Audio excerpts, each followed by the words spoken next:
ఏరా ఎందుకు రాయను కొడతా ఆ జోన్ ఎట్ట కొట్టాడు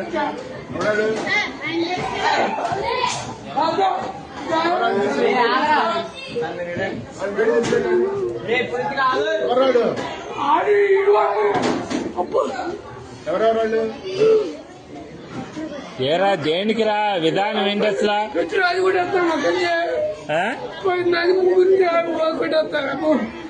తెలియదు అడు కొట్టాడు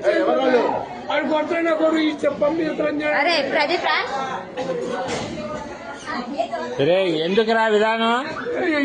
అట్లా కాదు అసలు తప్పు కదా మాట్లాడినట్టు ఇది ఏదైనా ఉంటే టీచర్తో చెప్పాలి కానీ కొట్టుకోవడం ఎందుకురా అసలు తప్పు కదరా అది అట్లా ఏదన్నా ఉంటే నువ్వు కొట్టకూడదమ్మా మీ అమ్మ కాదురా ఎవరినన్నా అంటే మాస్టర్ దగ్గర చెప్పు నువ్వు ఆయన యాక్షన్ తీసుకుంటాడుగా మీ అమ్మ వీడియోలు అయ్యేంది అన్ని చేస్తా నేను నీటి చేస్తా ఏం చేస్తారా మీరు